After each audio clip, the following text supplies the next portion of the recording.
যদি আপনার মনে হয় যে দেয়ালে পিঠ ঠেকে গেছে, কেউ কিছু করতে পারছে না আপনার জন্য, আপনি পরিপূর্ণ ইয়াকিনের সাথে, দৃঢ় বিশ্বাসের সাথে এই 4টা আমল নিয়মিত করবেন।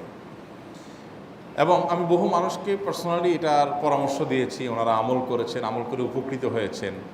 এরকম বহু মানুষ আছেন, বৃদ্ধ মানুষ, বাবা ক্যান্সারে আক্রান্ত হয়েছেন অনেক দেরিতে, আল্লাহ তাআলা অলৌকিকভাবে সাহায্য করেছেন। হ্যাঁ, কখনো যদি আল্লাহ তাআলা এই আমলগুলো করার পরও আমার বিপদ দূর না করেন, তাহলে হয় আমার আমলের মধ্যে কোনো ত্রুটি ছিল, অথবা আমার এই বিপদ দূর না হওয়ার মধ্যে আমার জন্য কোনো কল্যাণ নিহিত ছিল।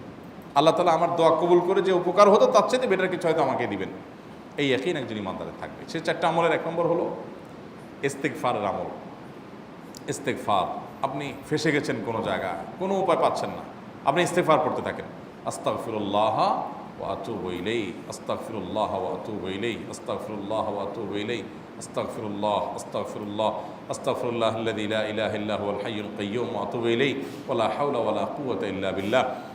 اللهم أنت ربي لا إله إلا أنت خلقتني وأنا عبدك وأنا على عهدك ووعدك ما استطعت أعوذ بك من شر ما صنعت أبوء لك بنعمتك علي وأبوء لك بذنبي فاغفر لي فإنه لا يغفر الذنوب إلا أنت সাইয়্যিদুল ইস্তিগফার। এভাবে যে কোনো ইস্তিগফার করতে থাকেন, আপনি বেশি বেশি করে আল্লাহর কাছে ইস্তিগফার, ক্ষমা প্রার্থনা করতে থাকেন, খুব বেশি। আপনার 2 ঠোঁটে অনবরত আপনি চাইতে থাকেন আল্লাহর কাছে ক্ষমা। এই ইস্তেগফার সম্পর্কে নবী করিম সাল্লাল্লাহু আলাইহি ওয়াসাল্লাম বলেছেন, মাল্লাজিমাল ইস্তেগফার, যে ব্যক্তি ইস্তেগফারকে আঁকড়ে ধরবে, আঁকড়ে ধরা মানে কি, এটা ছাড়বে না, সে পড়তেই থাকবে অনবরত। টয়লেটে যাওয়ার সময়টা, ঘুমের সময়টা, খাওয়ার সময়টা বাদে, অবসর নামাজের সময়টা বাদে, বাকি সারাক্ষণ সে ইস্তেগফার পড়বে। এরকম যদি কেউ করে, আল্লাহ রাব্বুল আলামিন জাআলাল্লাহু লাহু মিন কুল্লি হাম্মিন ফারাজা ওয়া মিন কুল্লি যিকিন মাখরাজা, সকল পেরেশানি থেকে, সকল টেনশন থেকে বের হওয়ার পথ আল্লাহ তাআলা অলৌকিকভাবে তার জন্য আবিষ্কার করে দিবেন।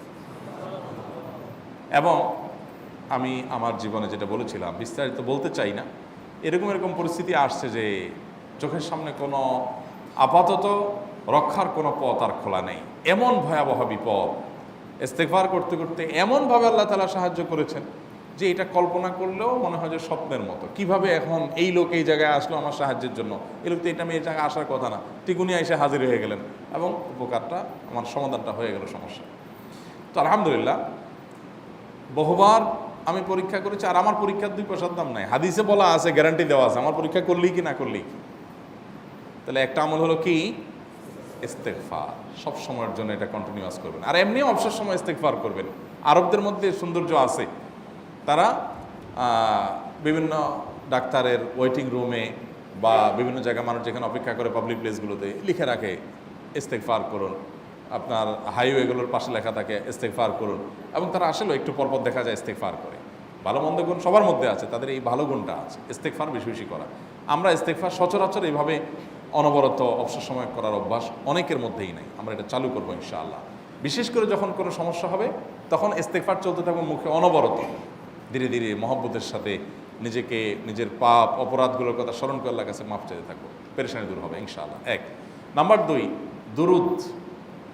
নবী করিম সাল্লাল্লাহু আলাইহি সাল্লামের প্রতি দুরুদ পাঠ করা, এটা যদি আপনি নিয়মিত করতে থাকেন মহব্বতের সাথে, আল্লাহুম্মা সাল্লি আলা মুহাম্মদ ওয়া আলা আলি মুহাম্মদ কামা সাল্লাইতা আলা ইব্রাহিম ওয়া আলা আলি ইব্রাহিম ইন্নাকা হামিদুম মাজিদ, আল্লাহুম্মা বারিক আলা মুহাম্মদ ওয়া আলা আলি মুহাম্মদ কামা বারাকতা আলা ইব্রাহিম ওয়া আলা আলি ইব্রাহিম ইন্নাকা হামিদুম মাজিদ। আপনি একবার ছোট দুরূদ যদি পড়েন, সাল্লাল্লাহু আলাইহি ওয়াসাল্লাম, সাল্লাল্লাহু আলাইহি ওয়াসাল্লাম, আল্লাহুম্মা সাল্লি আলা মুহাম্মদ ওয়া আলা আলি মুহাম্মদ, শুধু এইটুকু পড়েন। জাযাল্লাহু আন্না মুহাম্মাদাম মা হুয়া আহলু, শুধু এইটুকু পড়েন। আপনি এভাবে যেই কোনো দুরূদ নবী করিম সাল্লাল্লাহু আলাইহি ওয়াসাল্লামের প্রতি যদি পড়েন এবং পড়তে থাকেন অনবরত, ইস্তেগফারের পাশাপাশি দুরূদের ক্ষেত্রে নবী করিম সাল্লাল্লাহু আলাইহি ওয়াসাল্লাম বলেছেন যে এইটা তোমার জন্য যথেষ্ট হয়ে যাবে। তুমি যদি আল্লাহর কাছে আর কোনো দোয়া করতে না পারো, শুধু দুরূদটা পড়ো, তোমার সব পেয়ে যাবে, কিচ্ছু লাগবে না।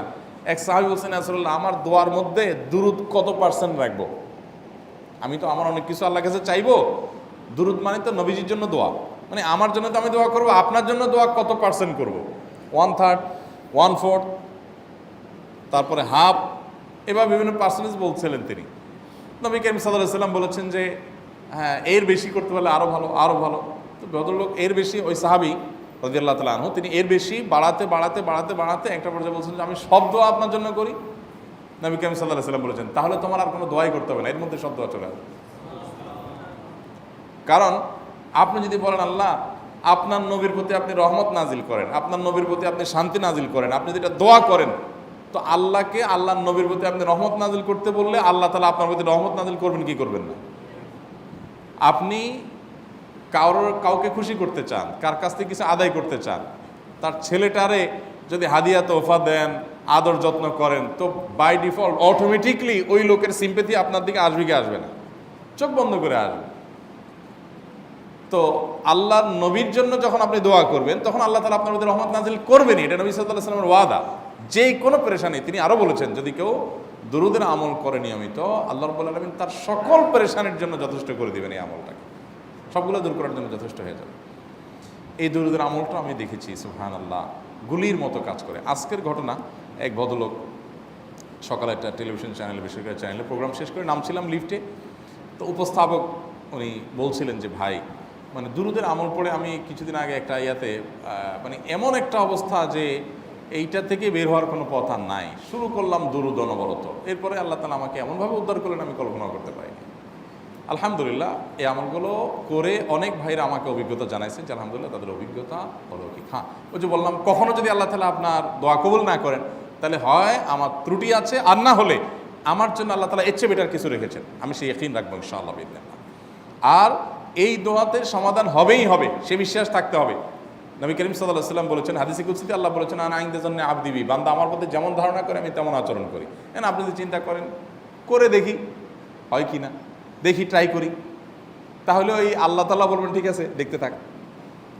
আপনি যদি ইয়াকিন করেন যে না নবী করিম সাল্লাল্লাহু আলাইহি ওয়াসাল্লাম যে বলেছেন অতএব সেটা হবেই, আর আল্লাহ রাব্বুল আলামিনের কাছে আমি ওইভাবেই চাবো যে আল্লাহ দিবেনই, আমি নিয়েই ছাড়বো, ইনশাআল্লাহ গুলি মিস হতে পারে, আপনার দোয়া মিস হবে না। ওই ইয়াকিন, ওই ঈমান আমার মধ্যে আনতে হবে, চেষ্টা করবো তো ইনশাআল্লাহ। তাহলে দুইটা আমল হলো, ইস্তেগফার আর দুরুদ। 3 নম্বর আরেকটা আমল হলো দোয়া ইউনুস। দোয়া ইউনুস, লা ইলাহা ইল্লা আনত সুবহানাক ইন্নী কুনতু মিনাজ জালিমিন। বেশি বেশি পড়তে থাকবেন, যখন বিপদে পড়বেন ইস্তেগফার আর দুরুদ পড়বেন সবচেয়ে বেশি, আর মাঝে মধ্যে দোয়া ইউনুস, লা ইলাহা ইল্লা আনত সুবহানাকা ইন্নী কুনতু মিনাজ জালিমিন। আল্লাহ সুবহানাহু ওয়া তাআলা কোরআনে কারিমে এই দোয়ার পরে বলেছেন ওয়াকাযালিকা নুনজিল মুমিনিন।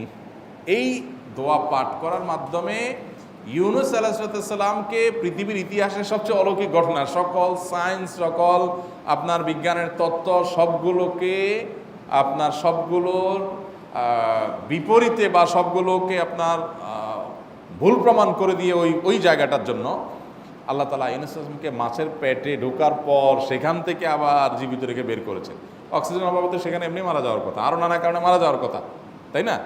কিন্তু আল্লাহ তাআলা তাকে রক্ষা করেছেন, কারণ উনি ওই বিপদে পড়ার পর থেকে এইটা পড়তেছিলেন, লা ইলাহা ইল্লা আনতা সুবহানাকা ইন্নী কুনতু মিনাজ জালিমিন।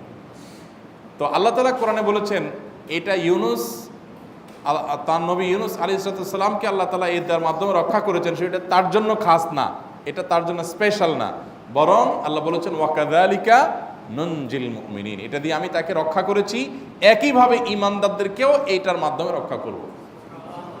এটা বড় অস্ত্র পেয়ে গেলাম। দোয়া ইউনুস বেশি বেশি পড়বো ইনশাআল্লাহ, লা ইলাহা ইল্লা আনতা সুবহানাকা ইন্নী। আমার দেশে আবার দেখা যায় বিপদ হয়ে গেলে তখন হুজুর ভাড়া করে যে ভাই আপনারা সবাই মিলে এটা 1 লাখ বার পড়ে দেন, 1.25 লাখ বার পড়ে দেন, টাকা দিব আপনারা পড়ে দেন। আপনারটা আপনি পড়বেন ভাই, হুজুরদের কাছে দোয়া চান সমস্যা নাই, আর হুজুরদেরকে খাটায়া টাকা দিবেন কেন, এমনি টাকা দিবেন না দিয়া। আর এই দোয়া নিজে নিজে করতে থাকবেন। ইউনুস আলাইহিস সালাম ওই সময় কি লোক ঠিক করছিলেন যে ভাই আপনারা সবাই দোয়া ইউনুস পড়েন, আমি গেলাম, আমি মাছের পেটে গেলাম, আপনারা বসেন সবাই দোয়া ইউনুস পড়া দেবেন, করছেন উনি? ওনারটা উনি করছেন, তো আপনারটা আপনি শুরু করবেন, দোয়া ইউনুস না। 4 নম্বর আমল হলো ইয়া যাল জালালি ওয়াল ইকরাম, এটা বিশেষ করে পাঠ করবেন। নবী করিম সাল্লাল্লাহু আলাইহি ওয়াসাল্লাম বলেছেন আলিজু বিয়া যাল জালালি ওয়াল ইকরাম, ইয়া যাল জালালি ওয়াল ইকরাম এইটাকে তোমরা আঁকড়ে ধরবে। ইয়া যাল জালালি ওয়াল ইকরামের মানে কি? এটা আল্লাহকে ডাকা, আর কিছু না। এবং হাদিসে বর্ণিত দোয়া, এটা মাসনুন দোয়া। ইয়া যাল জালালি ওয়াল ইকরাম মানে হে মহা ক্ষমতার অধিকারী, প্রতাপশালী এবং সম্মানের মালিক, এটা বলার মানে হলো আল্লাহর কাছে নিবেদন করা, যেহেতু আপনার প্রতাপ আছে, আপনার জালাল আছে, আপনার বড়ত্ব আছে, হে বড়ত্বের অধিকারী এবং হে সম্মানের অধিকারী, আপনার যেহেতু আল্লাহ তাআলা এটা, আপনার যদি এটা আছে, অতএব হে আল্লাহ আপনি আমাকে এটা দান করুন, আপনার সেখান থেকে আমার প্রতি রহম করুন, আপনার সেখান থেকে আমাকে, আপনার বড়ত্ব থেকে আমাকে আপনি হেফাজত করুন, আপনার একরাম থেকে আমাকে আপনি, তা দিয়ে আপনি আমাকে রহম করুন। তো সেই দোয়া আল্লাহ তাআলার কাছে নিবেদন করতে পারি, ইয়া যাল জালালি ওয়াল ইকরাম।